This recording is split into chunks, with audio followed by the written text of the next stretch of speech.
Are the Lakers better or worse than last season? Skip, they might be worse in the beginning of the year this year than they were last year, but I believe down the stretch, as they get more and more integrated with each other, they'll be better. You're blending in Schroeder. Now, for the most part, Schroeder's taking over the point. LeBron is playing off the ball a lot more than I think everybody, because Schroeder says, I want to be the point guard. They told me that I was going to be the point guard. And for the most part, LeBron has conceded and let him, handle the ball, run the offense for the lion's share of the time that they're in the game together. Marc Gasol is going to have to get acclimated. He's going to have to, look, he's not going to be active like JaVale and Dwight. He's just not. That's just not his game. Has never have been. But he's a great passer in the post, and his defensive prowess, Skip, is not above blocking shots above the rim, but he gets to a place, contests, pulls his hands up, and makes it difficult on you. We just got to find the rotation.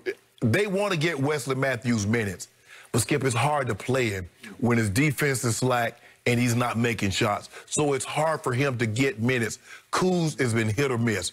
The night before against Minnesota, Skip, he couldn't miss. The other night, he had 6 points, no assists, no rebounds. Yep.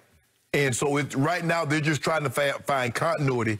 It was a very fast turnaround. So I believe at the beginning of this year, they're worse than where they were last year. But I believe over the long term, they will be better. So you think the pieces could make them better? Yes, I do.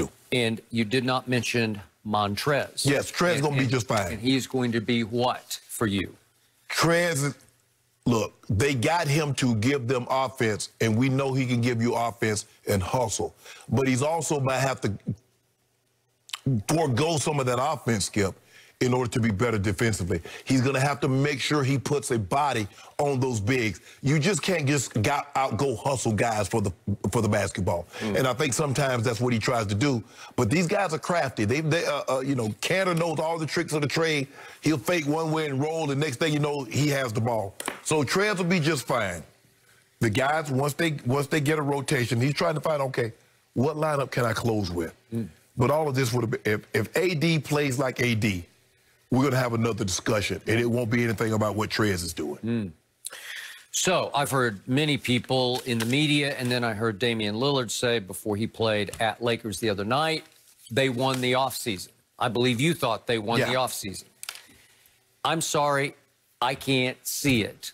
Again, I'm more Clippers than I'm Lakers, but I try to be objective and say, are they better? Last year, I thought they really made a lot of sweet moves under duress. Rob Pelinka was the executive of the year to me because once Kawhi just jerked that rug right out from under him on July the, 5th? All of a sudden, they scrambled, and it was one nice little move after another, and they piled up and added up to bubble championship. But this time, you lost so much. You lost your interior. You lost your firepower in the post because... I do wish we had another big. Hey, I'm talking about a true big, Skip, because I don't look at Trez as a big. He is not a big. So Dwight Howard was really good last year. He was on his best behavior, and he plays with such edge. He plays in the gray area where it's some little bit cheap shotty, but in a good way, because he's your enforcer. And he brought an attitude and an edge, and you could play him home. You could play him down the stretch. And he's got high IQ because he's been playing a long time, and he is a defensive player of the year multiple times. Man, he was so good, and now he's a Sixer. And Danny Green is a Sixer. And Danny Green, I know you rip on him because he's hot and he's cold, and he seems like it's cold more than hot, but it balances out over the year. I was watching the Sixers last night. Looked like they were in trouble again against Toronto, and they roared back. And Danny Green, who everywhere he goes, good things happen, like championships, San Antonio, Toronto, L.A. He was really good last night to me, to my eye. He plays such good disruptive defense. He just knows how to play basketball. JaVale took a lot of flack from Shaq and Fool and all that. Yeah, I like JaVale. Hey. But he plays hard. He gives you everything he has. He plays so hard, and he was a starter for you last year. And he is so long and so athletic that it's hard to replace him. And you replaced him with the antithesis of long and athletic in Gasol. Again, he's got high IQ. He knows how to play. You know, obviously his big brother, he was taught well. He's got all the Euro style and steps and craftiness, but can he replace those two bigs? I don't think so. And then Trez. Vogel already took a little heat after the game the other night. He tried to close with Trez. Right. Well, that's the Clipper trap. That was against Denver. They kept trying to close with Trez and Lou Williams. Lou didn't even want to be in the bubble for much of the time. I don't think Trez wanted to be in the bubble, but he was out of shape. Now he's in shape. I'll give you that. He's just too short. I think he's like 6'6". Right. I don't know. They list him at more 6'7"-ish, but he's not a big man. No. He can't guard big men, and he can't make things happen in the paint that you need to make happen to close deals. Right. Okay? So I don't know that he's a huge upgrade, because remember, the Clippers were done with him for multiple reasons. He became subversive, malcontent in the locker room because he didn't like the way Kawhi, obviously, and Paul George got special privileges, and I get that, but they just said no to Montrez, and he voiced as he posted, he was shocked. He thought he was going to stay with the Clippers. Right. Okay, so he's got a chip on his shoulder. I give you that. That's advantage you. So maybe it'll play out well. But then I keep looking at playoff Rondo is gone. He's backing up Trey in Atlanta. Yeah. I wish he were a Clipper, but he's not a Laker either. And the other night against Portland, I thought you missed playoff Rondo down the stretch. He's a closer. He's really good. He knows how to get games home. Well, they couldn't get stops and they couldn't make any shots. At the end of the day, that's what it comes down to, especially in a nip and tuck ball game. Can you get stops? Can you make shots? And Portland was able to make shots and get stops, and the Lakers were unable to do that. But I just think, Skip, yes, it's going to take some time because you're blending in basically a point guard and a big.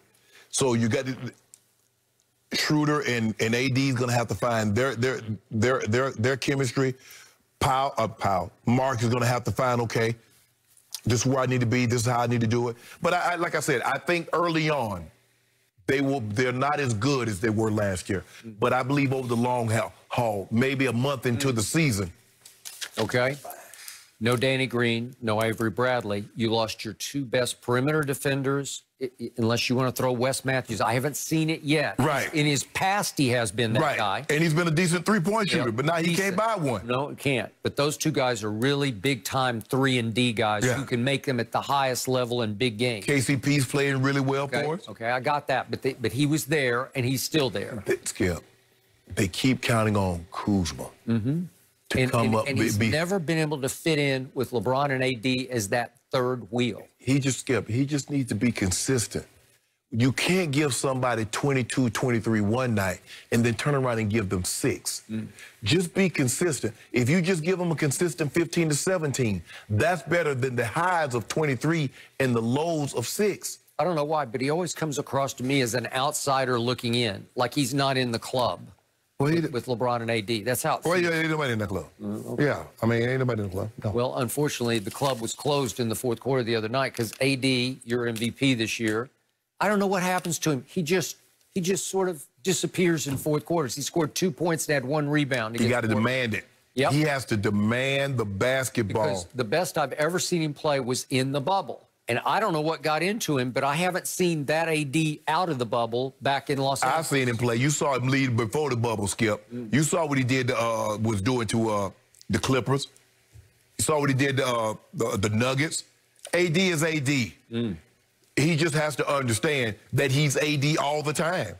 And that requires that you give me the damn ball. Schroeder, you're taking more shots than me. He is, and he did, and he will, because that is his mentality. I don't care what his mentality is. I don't know. I just don't love him as a fit. You know, I like Schroeder has extraordinary ability. It's just like... He can get to the rim. He can get to the rim. Hey, you want to talk about quickness, effortless, just sort of quickness, but he's 6'1". Yeah. So is Rondo, but is this guy? Does he have Rondo's sort of genius for basketball? I don't know. He's a different type of point guard than Rondo. He's really a 2. Rondo is a traditional point guard. He is. Is that the first and most important thing is running the offense, facilitating the offense, assisting the basketball, and then if you leave me open, you give me a shot, I'll take it. These modern point guards, Skip, they're really 2 guards. It's like, I'm going to shoot first, and if I got a wide-open guy, I'll pass it to him. But other than that, I'm looking to create my own shot. I think you're going to have a hard time blending his chemistry into yours. Watch. Yep. We're going to start tonight. I like to blend tonight. Do you? Yeah. Burger and fries. Eat them up, Lakers. Yeah. Burger and fries, that's a perfect combination. LeBron might be a little distracted tonight because it's his birthday. They were distracted. Big birthday celebration. Shannon, have you already texted him happy birthday? Yeah, I got a little, he sent me a little gift for his birthday. He sends gifts to you. Yeah. How does that work? What do you mean? That doesn't make any sense. Okay, all right. Who will finally be crowned NFC East champion this weekend? Finally, we will know. Antonio Cromartie joins us. Let's hear his thoughts next.